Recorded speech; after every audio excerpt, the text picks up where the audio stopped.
Mayog buntag mga ka-channel, may buntag. So karon lang nako ni siya na edit mga ka-channel kaya nga na good morning ako kasi kagising ko lang. So dumating yung mag-ama ko guys, galing sila nag-grabbing. Hindi na ako sumama guys kasi pagod ako guys. Ay, gusto ko matulog ng maaga guys. So ngayon sila lang yung pinagpunta ko guys sa sa ocean, sa aking farm. So ngayon dumating na sila. Alam mo ba kung anong oras na ito mga channel? 11 o'clock na. So pagdating nila guys, maglinis pa ako. Lilinisan ko pa yung mga kuha nila. Tapos tinatanong ko sila kung kakain ba sila. Sabi nila kain daw sila ng tatlo, dalawa sa asawa ko, isa sa aking anak. So naghintay sila mga ka-channel. Sometimes yung anak ko mga ka-channel hindi na siya maghintay kasi naantok na siya ba. So ngayong gabi mga ka-channel, that time na yan naghantay talaga siya para makakain siya ng crab. So yung anak ko kasi mga ka-channel, gutom na din yan kasi nagda-diet yan.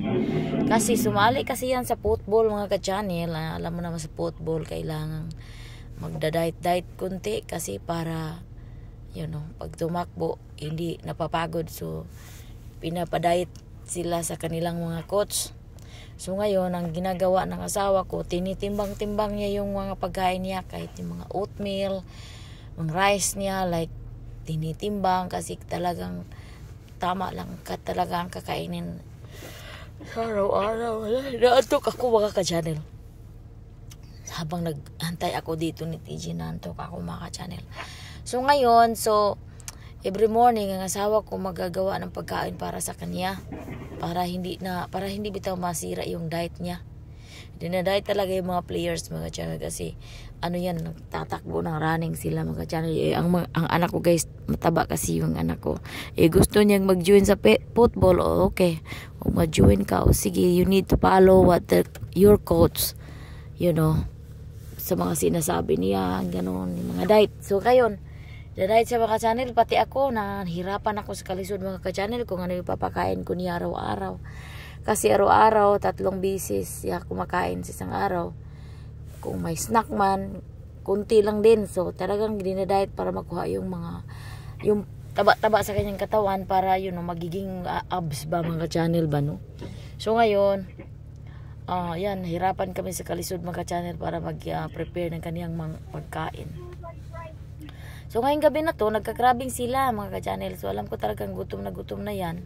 Kasi kunti lang kinakain niya. So I hope makasurvive siya this week mga ka-channel. So ayun, nakakuha sila ng marami mga ka-channel last night. So hindi na ako sumama. Sabi niya sabi nila ang water daw napaka-low. Ano lang daw ang tubig, hindi mataas. So maras sila nakuha ang crabs at saka yung asawa ko nag-shrimp dyan siya mga channel. Marami din siyang shrimp nga nakuha. Ano lang yan sa bahay, mamaya lutuin ko mamaya. So yan, pumasok na yan ng aking asawa, yung isa ko pang anak mga channel. Kinuha niya pa yung shrimp dyan. Meron siyang shrimp dyan. Nahirapan siya mga channel kung anong gagawin niya dyan. Tapos ayun, pagdating sa bahay mga ka-channel, lulutuin ko pa yan. Papakita ko sa inyo mamaya kung paano ko yan lulutuin. Kasi hirap pa naman lutuin yan guys, lalo na pag yung buhay na buhay yung crabs mo. Ang ginagawa ko, lapuaan ko yung maggawa ako boiled ako ng water, tapos ilagay ko. Tapos pag mga matay na sila mga channel, saka ko na sila lilinisan ng maigi para ilalagay ko sa ziplock para i-frozen ko. Marami akong frozen dito mga channel. Sometimes ipamimigay ko rin kasi minsan na freezer ko mga channel punong-puno na talaga mga channel. So yan, minsan meron ako minsan meron ako ng kapitbahay dito nga magpunta sa amin, mga Koreana. So alam mo naman mga Koreana, mga Asian mga channel, mahilig din yan sa mga ganyan. So bibigyan ko sila ng talong ziplock. So sabi naman nila, magkano to? Sabi ko, bisayo na yan. Tapos minsan magbigay din sila ng mga pagkain. Parang lang ba, give and take bitaw. So yan. Tapos sila ni TJ dito, ako, TJ na. Ayun, Ano-ano lang kami dito sa mga pagkain, mga ka-channel. So ayan ang anak ko guys, nagdadala ng kanyang shrimp. Nagsishrimp yan sila din kagabi habang kakrabing yung isa, nagshrimp din sila. So ayan guys, okay din naman.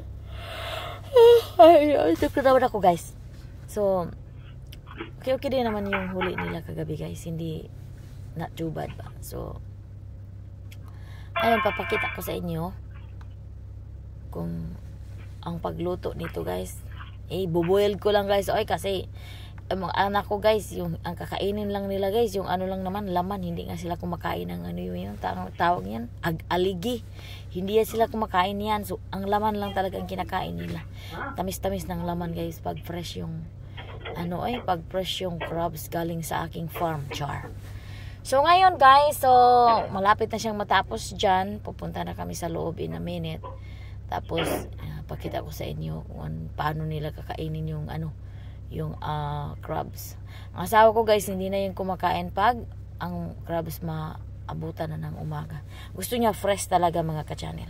So ayan guys, ito po yung kuha nila. Ito yung nakuha nila guys. So malalaki din ang kanilang nakuha. So gagawin ko niyan, lilinisan ko, kunin ko yan, then i-boil ko, then i-frozen. So meron silang nakuha dito mga may isda din, tapos may tawag nito yung shrimp.